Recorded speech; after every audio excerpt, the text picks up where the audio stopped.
Hello, my friends, hello, and welcome back to this week's episode of Cat Tales, a Warrior Cats reread podcast. I'm your host, Coffee, and this week we will be reading chapters 12 through 15 of Forest of Secrets, the third book in the first Warrior Cats arc. Last time we left off, I think it was like kind of a bunch of filler. Cloudkit is causing some trouble, and some kits had to be rescued. Where we last left off, Fireheart and Graystripe were in the middle of rescuing kits from the river in between ThunderClan and RiverClan territory. Fireheart was just about to push the kits on a little raft made of twigs across the river to Graystripe, and then unfortunately the mat broke and we were left on a cliffhanger. So let's see if they can rescue the kits. Chapter 12 starts with, quote, "No," Graystripe yowled, launching himself after the drowning kit. Fireheart lost sight of them. The kit left on the mat squealed desperately, trying to cling to the twigs as they were split apart by the current. With the last of his strength, Fireheart drove himself forward, sank his teeth into the little creature's scruff, and kicked out for dry ground. Within moments, he felt stones under his paws and managed to stand. Stone-limbed with weariness, he staggered out and dropped the black kit on the grass at the edge of the flood. Its eyes were closed. He was not sure if it was still alive. Glancing downstream, he saw Graystripe splashing out of the shallows, with the gray kit gripped firmly in his teeth. He padded up to Fireheart and set it gently on the ground. Fireheart nosed both kits. They were lying very still, but when Fireheart looked closer, he could see the faint rise and fall of their flanks as they breathed. "Thanks, StarClan," he muttered. He began to lick the black kit as he had seen the queens in the nursery do to their little ones, rasping his tongue against the lie of the fur to rouse the kit and warm it. Graystripe crouched beside him and did the same for the gray kit. So I believe the lie is where the fur connects to the skin, and you kind of lick it in the opposite direction. Instead of, like, brushing it down, you kind of brush it up to make it fluffy, to warm the kit up. Soon the black kit twitched and coughed up a mouthful of river water. It took longer for the gray kit to respond, but at last it too coughed up water and opened its eyes. "They're alive!" exclaimed Graystripe, his voice filled with relief. "Yes, but they won't live long without their mother," Fireheart pointed out. He sniffed the black kit carefully. The river water had washed off much of the clan scent, but he could still detect a faint trace. "RiverClan," he mewed, unsurprised. "We'll have to take them home." So, Fireheart and Graystripe are exhausted, and they do not want to cross the already very dangerous and swollen river, but they have to in order to get the kits home to RiverClan. So they can't cross Sunning Rocks or near that, so they decide to try for the stepping stones again. The river is way too swollen to cross the stepping stones, unfortunately, but luckily a dead tree has gotten caught just so that it lays right across the stepping stones. Hello, young adult novel plot armor. Oh, what a coincidence. They both carefully carry the kits across and make it to the RiverClan side safely. Quote, glancing around, Fireheart saw Graystripe pulling himself out of the water a little way downstream. He lowered the gray kit to the ground and shook himself. "The river water tastes foul," he spat. "Look on the bright side," Fireheart suggested. "At least it should disguise your scent. The RiverClan cats won't know that you're the warrior who's been trespassing on their territory. If they ever found out..." He broke off as three cats crashed out of the bushes just beyond Graystripe. Fireheart braced himself as he recognized Leopard Fur, the RiverClan deputy, and the warrior's Black Claw and Stone Fur. They're right behind me, aren't they? Very funny timing. Forcing his tired legs to move, he picked up the black kit and padded along the bank to stand beside Graystripe. The gray warrior hauled himself to his paws, and the two cats set down their burdens and faced their enemies together. I think they mean burdens in a, very practical way, but calling children burdens is so funny. Fireheart wondered if the RiverClan cats had overheard what he was saying to Graystripe. He knew that he and Graystripe were too exhausted to stand up to a patrol of strong, fresh warriors, and his head spun as he tried to summon enough energy for a fight into his frozen paws. But to his relief, the RiverClan cats halted a few tail lengths away. "What's this?" growled Leopard Fur. Her golden-spotted fur bristled, and her ears were flattened against her head. Beside her, Black Claw stood with his lips drawn back in a snarl. "Why are you trespassing on our territory?" he demanded. "We're not trespassing," Fireheart meowed quietly. "We pulled two of your kits out of the river and wanted to bring them home." "Do you think we nearly drowned ourselves just for fun?" Graystripe blurted out. "Now is not the time for your sarcasm, Graystripe. You're on enemy territory, my brother." Stonefur paced forward until he was close enough to sniff the two kits. "It's true." His blue eyes widened. "They're Mistyfoot's missing kits." Fireheart stiffened in amazement. He knew that Mistyfoot had recently had kits, but hadn't realized that the kits they had rescued were hers. He was even more thankful now that they had been able to save the kits' lives, but he knew they mustn't let any of these cats know that Mistyfoot had friends in ThunderClan. Leopard Fur did not relax the fur on her shoulders. "How do we know you saved the kits?" she snarled. "You might have been trying to steal them." Fireheart stared at her. After risking their lives in the floodwater, he couldn't believe that they were actually being accused of stealing the kits. Don't be such a mouse brain, he spat. No cat from ThunderClan tried to steal your kits when we could walk across the river on the ice. Why do you think we'd try it now? We nearly drowned. Leopard Fur looked thoughtful, but Blackclaw stalked up and thrust his head aggressively into Fireheart's face. Fireheart snarled, ready to counter a blow. Blackclaw, Leopard Fur meowed sharply. Back off. We'll let these cats explain themselves to Crooked Star and see if he believes them. Fireheart opened his mouth to protest, but left the words unspoken. They would have to go with the RiverClan cats. In their exhausted state, he and Graystripe had no hope of winning a fight. At least Graystripe would be able to check on Silverstream. All right, Fireheart meowed. I just hope your clan leader can see the truth when it's in front of his nose. Leopardford led the way along the bank, while Blackclaw picked up one kit and stalked threateningly alongside Fireheart and Graystripe. Stonefur brought up the rear, carrying the other kit. When they reached the island where the RiverClan cats had their camp, Fireheart saw that a wide channel of racing water separated it from the ridge of dry ground, wrenching at the overhanging boughs of the willow trees. No cats were visible through the reeds, and Fireheart could see silver water lapping among the bushes that concealed the camp. Leopardfur paused, her eyes widening with alarm. The water has risen since we left camp, she meowed. As she spoke, a yowl came from behind them at the top of the slope, where Fireheart and Graystripe had hidden to talk to Silverstream. Leopardfur, up here! Fireheart turned to see the RiverClan leader Crooked Star emerging from the shelter of the bushes. His pale tabby coat was soaked, fur sticking out in all directions, and his twisted jaw made him look as if he were mocking the patrol and their prisoners. Ah, yes, the 2000s haha disability funny and weird moment. It's from 2003. That's all I'm gonna say. What happened? Leopardfur demanded as she reached her leader. The camp is flooded, Crooked Star replied. His voice was flat with defeat. We've had to move up here. As he spoke, 2 or 3 other cats emerged cautiously from the bushes. Fireheart noticed Graystripe brighten when he saw one of them with Silverstream. And what have you brought us? Crooked Star went on. He narrowed his eyes at Fireheart and Graystripe. ThunderClan spies? As if we didn't have enough trouble. They found Mistyfoot's kits, Leopardfur told him, nodding to Stonefur and Blackclaw to bring forward the kits. They claim they pulled them out of the river. I don't believe a word of it, spat Blackclaw, setting down the kit he carried. You can't trust a ThunderClan cat. At the mention of the kit, Silverstream had turned and disappeared rapidly under the bushes again. Crooked Star padded forward and sniffed the pathetic bundles. By now they had begun to recover from their ordeal and were trying to sit up, though they still looked completely waterlogged. Mistyfoot's kits went missing when the camp flooded, Crooked Star remarked, turning his cold green gaze on Fireheart and Graystripe. How do you come to have them? Fireheart exchanged an exasperated glance with Graystripe, exhaustion making him short-tempered. We flew across the river, he mewed sarcastically. Oh my god, it's the Sarcasm Brothers at it again. A loud yowling interrupted him. Mistyfoot broke out of the bushes and came racing over to them. My kits! Where are my kits? She crouched over the tiny scraps of fur, staring wildly around as if she thought the other cats would try to take them away from her.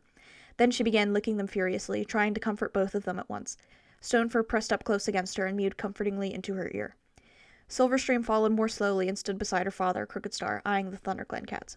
Fireheart was relieved to see her gaze pass with apparent indifference over Graystripe. She would not give them away, he was sure. So, more RiverClan cats come to gather around to see what the fuss is about. They're all very skinny from lack of fish, probably from the 2 legs fishing in the river and polluting it, and they look very hostile despite their weakness.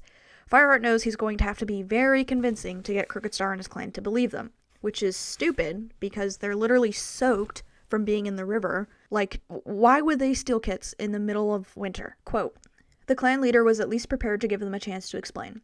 Tell us what happened, Crooked Star ordered. Fireheart began at the point when he had heard the kits wailing and seen them stranded on the mat of debris in the river. Since when have ThunderClan cats risked their lives for us? Blackclaw broke in contemptuously as Fireheart described how he had pushed the kits through the torrent to the riverbank. Fireheart bit back an angry retort, and Crooked Star hissed at the warrior. Quiet, Blackclaw. Let him speak. If he's lying, we'll find out soon enough. He's not lying. Mistyfoot looked up from where she was still nuzzling her kits. Why should ThunderClan steal kits when all the clans are finding it hard to feed themselves? Thank you! Someone sensible. Fireheart's story makes sense, Silverstream observed calmly. We had to abandon the camp and shelter in these bushes when the water started to rise again, she explained to Fireheart. When we came to move Mistyfoot's kits, we could find only 2 of them. The other 2 were missing.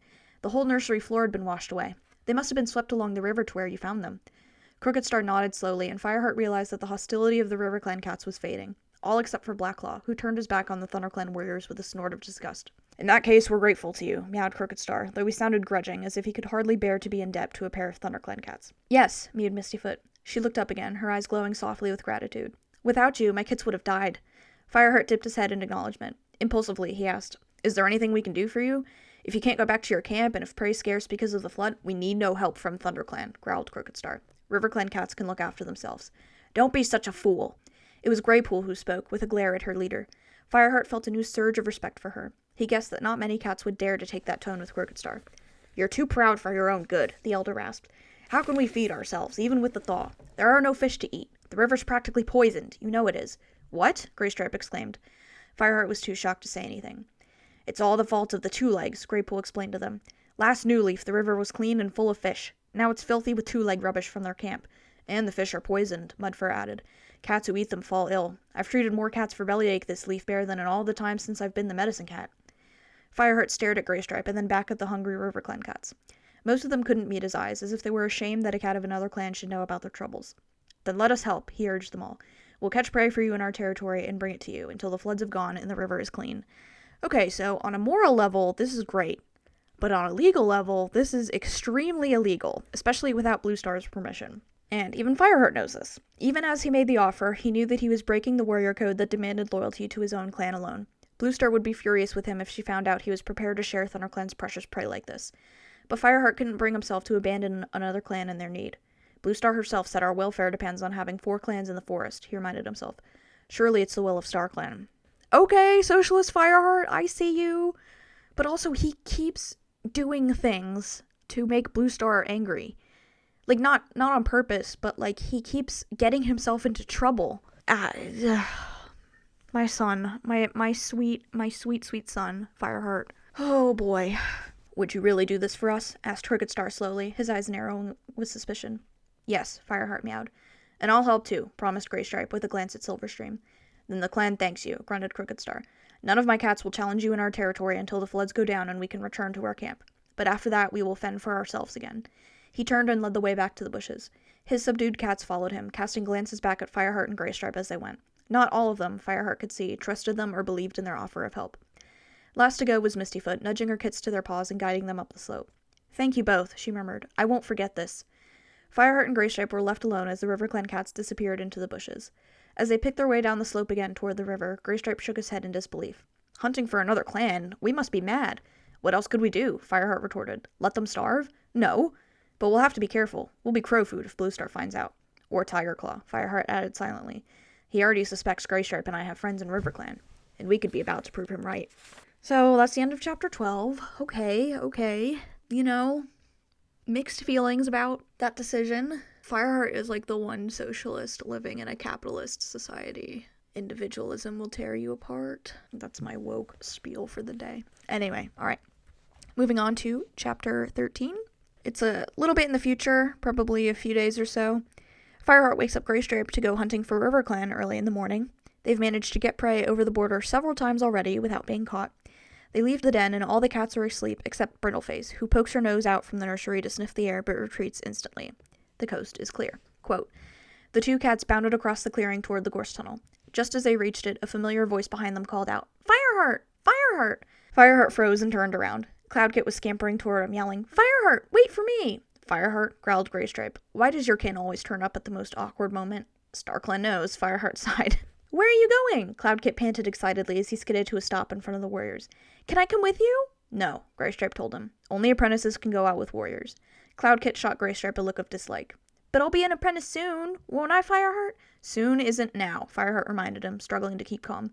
If they hung around much longer, the whole clan would be awake and wanting to know where they were going. 'You can't come this time, Cloudkit. We're going out on a special warrior mission.' Cloudkit's blue eyes grew round with wonder. 'Is it a secret?' 'Yes,' hissed Graystripe, 'especially from nosy kits.' 'I wouldn't tell any cat,' Cloudkit promised eagerly. 'Fireheart, please let me come.' 'No.' Fireheart exchanged an exasperated glance with Graystripe. 'Look, Cloudkit, go back to the nursery now, and maybe I'll take you out later for some hunting practice, okay?' 'Okay, I suppose.' Cloudkit looked sulky, but he turned around and trailed off in the direction of the nursery. Fireheart watched him until he reached the entrance and then slipped into the mouth of the tunnel. Moments later, he was racing up the ravine with Graystripe at his side. 'I just hope Cloudkit doesn't tell the whole clan we went out early on a special mission,' puffed Graystripe. 'We'll worry about that later,' Fireheart panted. Cloudkit is so cute, but man, his timing is atrocious. So, Fireheart and Graystripe head toward the stepping stones and start hunting. They manage to catch a squirrel, a rabbit, and a couple of mice. They make it across the river safely and are welcomed into RiverClan by Leopardfur, who is noticeably more friendly towards them now. RiverClan's temporary camp is pretty decent. There's some dens, and it's pretty clean and organized, but their freshco pile is very small, which makes Fireheart and Graystripe's hunting very needed. So they go and drop their prey on the pile. Quote, "Is that more fresh kill?" Stonefur appeared with Silverstream just behind him. "Great! We have to feed the elders and the nursing queens first, Leopard Fur reminded him. I'll take something for the elders, Silverstream offered. She turned a long look on Graystripe and meowed. You can help me. Fetch that rabbit, will you? Fireheart felt a sudden jolt of alarm. Surely Silverstream wouldn't risk spending time alone with Graystripe in the middle of her own camp. On their earlier visits, she had kept her distance. Graystripe didn't need another invitation. Sure, he mewed, grabbing the rabbit and following Silverstream out of the bushes. They've got the right idea, meowed Stonefur. Fireheart, do you want to bring the squirrel to the nursing queens? Then they can thank you themselves. Feeling somewhat dazed, Fireheart agreed. Following Stonefur, he reflected again on how strange it was to look at the RiverClan warrior and know that he was half ThunderClan, especially since Stonefur himself didn't share that knowledge. In the makeshift nursery, Fireheart was pleased to see Mistyfoot again, stretched out on her side while her kits suckled contentedly. But he couldn't help worrying about Graystripe. Once he had greeted the queens and helped them divide up the squirrel, he murmured to Stonefur, Can you show me where Graystripe went? We ought to be getting back before any cat notices we're missing. Sure, this way, meowed Stonefur. He led Fireheart to a spot farther along the ridge where 3 or 4 elders were crouched on a bed of heather and bracken, tucking into the fresh kill. Already not much was left of the rabbit except a few scraps of fur. Graystripe and Silverstream were watching in silence, sitting side by side but not quite touching, with their tails wrapped around their paws. As soon as they saw Fireheart, they sprang up and padded over to him. Graystripe's yellow eyes blazed with a mixture of excitement and fear. Fireheart, he blurted out. You won't believe what Silverstream's just told me. Fireheart glanced behind him, but Stonefur was already disappearing off into the bushes. The elders, having just eaten, looked sleepy, and none of them was paying any attention to Graystripe. Okay, what? Fireheart mewed, his fur starting to prickle with unease. But keep your voice down. Graystripe looked ready to burst out of his skin. Fireheart, he whispered. Silverstream is going to have my kits. Nuclear bomb dropped. What the H-E double hockey sticks. That's the end of chapter 13. Okay. So, Silverstream is prego. She's pregante. She's regnant. This is very bad. This is very bad. Like, what are they doing? They're just not thinking at all. Nuclear bomb. Nuclear bomb. Okay. Anyway. Chapter 14. Quote, his heart thudding, Fireheart looked from Graystripe to Silverstream. She quivered with happiness, her green eyes glowing with pride. Your kits? He echoed in alarm. Are you both out of your minds? This is disastrous. Thank you. Graystripe blinked and would not meet his friend's eyes. No, not necessarily. I mean, these kits will join us together forever. He's Delulu. Delulu. But you come from different clans, Fireheart protested. From the uneasiness in Graystripe's expression, he guessed that his friend knew very well what difficulties the kits would cause. You can't ever claim these kits as your own, Graystripe. In Silverstream, he added, turning toward the RiverClan cat, you won't be able to tell anyone in your clan who the father is. I don't care, Silverstream insisted, giving her chest fur a quick lick. I'll know. That's all that matters. Graystripe looked as if he wasn't too sure of that. It's stupid that they can't know, he muttered. We haven't done anything to be ashamed of. He pressed himself against Silverstream's flank and shot Fireheart a helpless glance. I mean, technically, no. Like, from a moral standpoint, obviously reading this from an adult gaze, it's like, literally, who cares? Do what you want. Be happy. But it's against the code. And because you are loyal to your clan, you have to stay loyal to them. Even if you have family or cats you love in another clan, you might have to fight them one day. Like, it's more nuanced than just like, well, who cares? It's like, no, there's consequences to this. I know what you feel, Fireheart agreed heavily. But it's no good, Graystripe. You know it isn't. These will be RiverClan kits. His heart sank at the thought of the trouble this could cause in the future. When these kits grew to be warriors, Graystripe might have to fight against them. That's exactly what I just said. He would be torn between loyalty to his bloodkin and loyalty to his clan and the warrior code. Fireheart could not see any way for him to keep faith with both. Had it been the same with Mistyfoot and Stonefur? He wondered. Had their ThunderClan parents ever had to fight against them? He remembered Oakheart trying to defend them from ThunderClan attack. How would the RiverClan warrior explain that to them? It was an impossible situation, and now it would all begin again with a new set of kits. But Fireheart knew it was pointless to say this now. Glancing up and down the line of bushes in case any cat was approaching, he meowed. It's time we were going. It must be sun high. They'll miss us back at camp. Graystripe touched his nose gently to Silverstream's. Fireheart's right, he murmured. We must go. And don't worry, he added. They'll be the most beautiful kits in the forest. Silverstream's eyes narrowed with affection, and her voice came in a deep purr. I know. We'll find a way to get through this. She stood watching as Fireheart and Graystripe left the bushes and padded down the slope toward the flooded river. Graystripe kept looking back as if he could hardly bear to leave her. Fireheart felt as if he were carrying a cold, heavy stone in his chest. How long can this go on, he wondered, before some cat finds out? Yeah, Graystripe is low-key cooked. Fireheart is still anxious when they return to ThunderClan territory, but needs to focus on hunting so that they're not coming back with nothing and don't look suspicious. Unfortunately, he hears someone excitedly calling his name and sees Cloudkit come running towards them. Now they're really cooked. Cloudkit says he tracked them all the way from the nursery. Dear God. They're cooked. They're cooked. Fireheart realizes their quote-unquote early hunting story will not work now. Their luck ran out.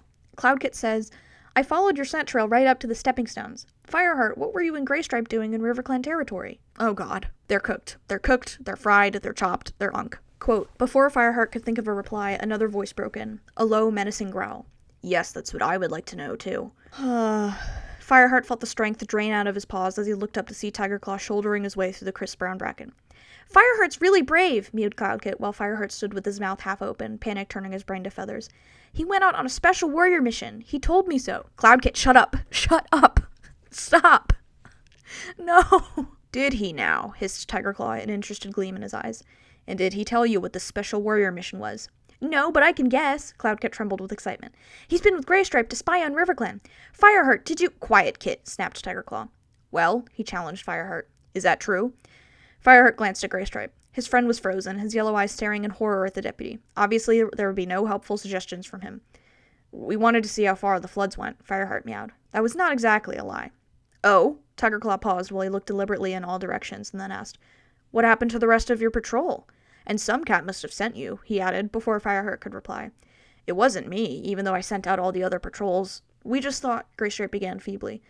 Tigerclaw ignored him. He thrust his huge head so close to Fireheart that he could smell the deputy's hot, rancid breath. Too many hot Cheetos and Mountain Dew, Tigerclaw. Brush your teeth. Brush your teeth, get him in. If you ask me, kitty pet, you're far too friendly with RiverClan. You might have been over there to spy. Or you might be spying for them. Which side are you on? You've no right to accuse me. Anger made Fireheart's fur bristle. I'm loyal to ThunderClan. Buddy, you keep saying that, and then you keep helping the other clans. Let's be so serious. A deep growl came from Tigerclaw's throat.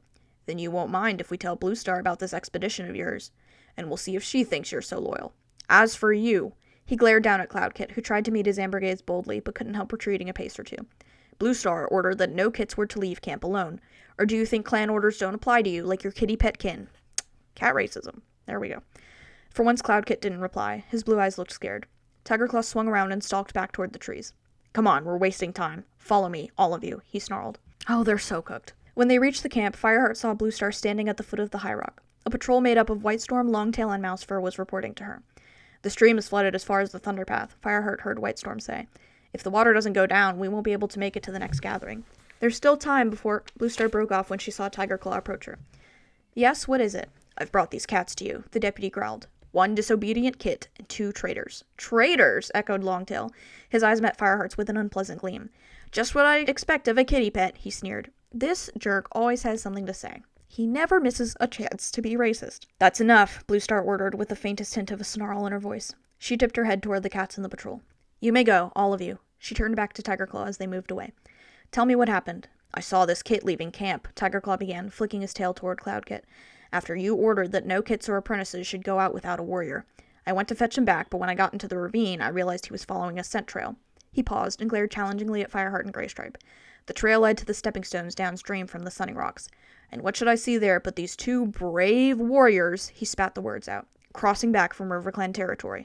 When I asked them what they were doing, they gave me some fish and mouse story about checking to see how far the flood stretched. I think fish and mouse is a warrior cat's version of BS.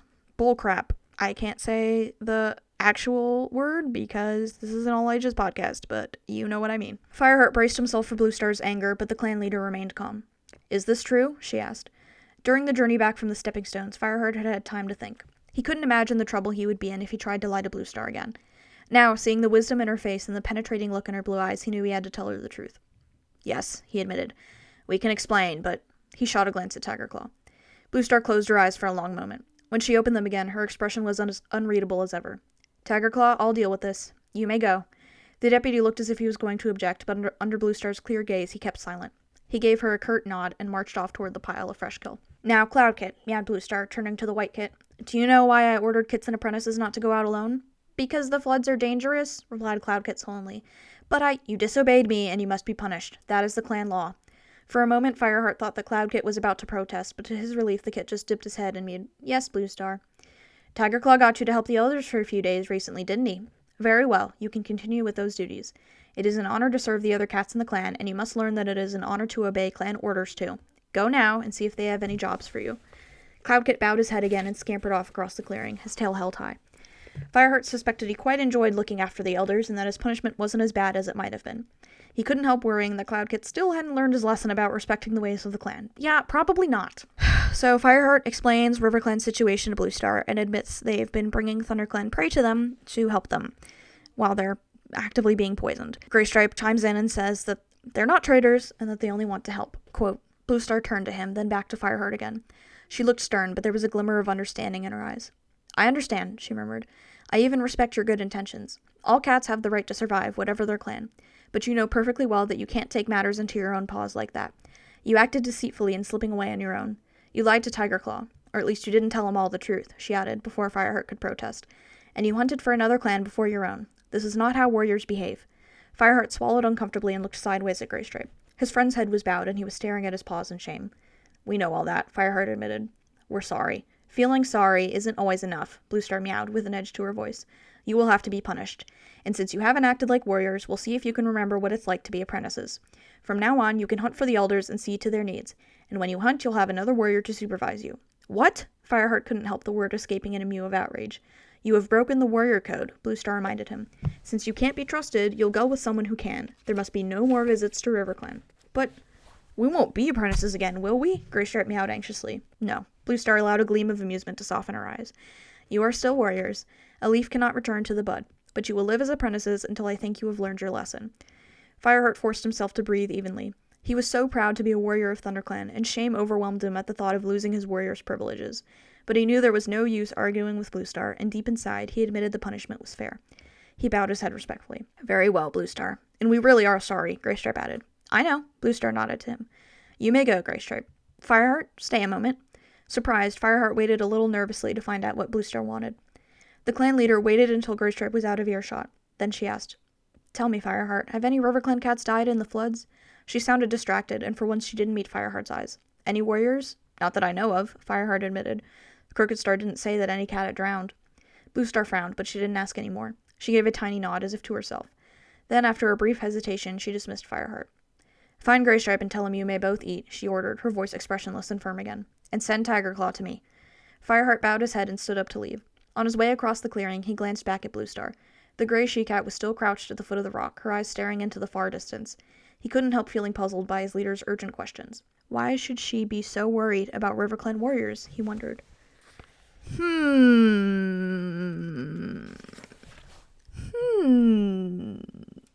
Very interesting. That's the end of chapter 14, and moving on to chapter 15, the last chapter for today.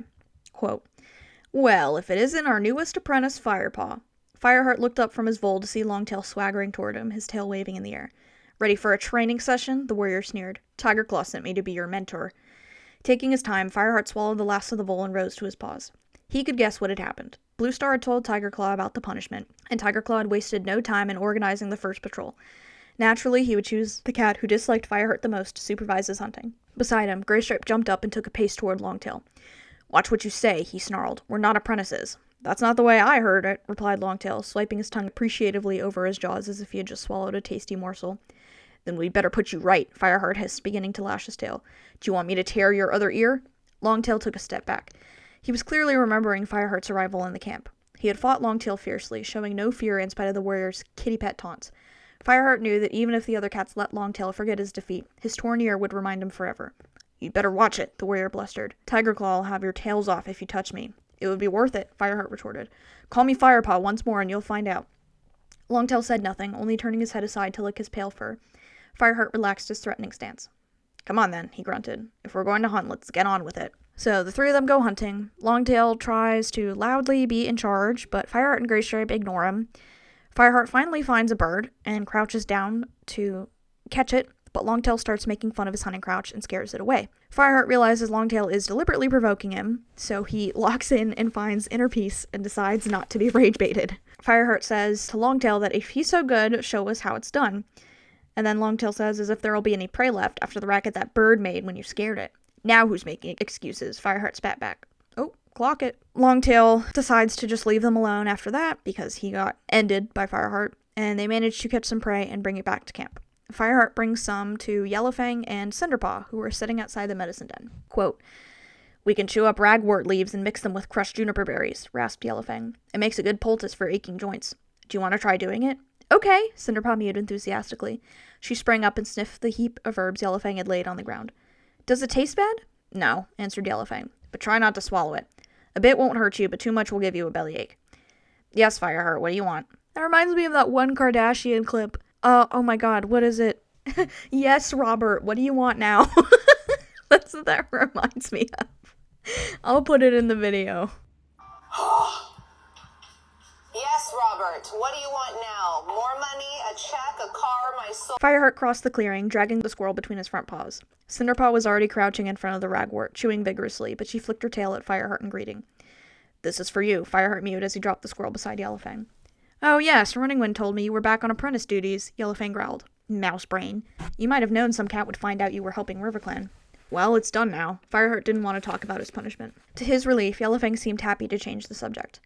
I'm glad you've come, she meowed, because I want a word with you. You see that poultice? She lifted her muzzle toward the green mash of chewed leaves Cinderpaw was making. Yes.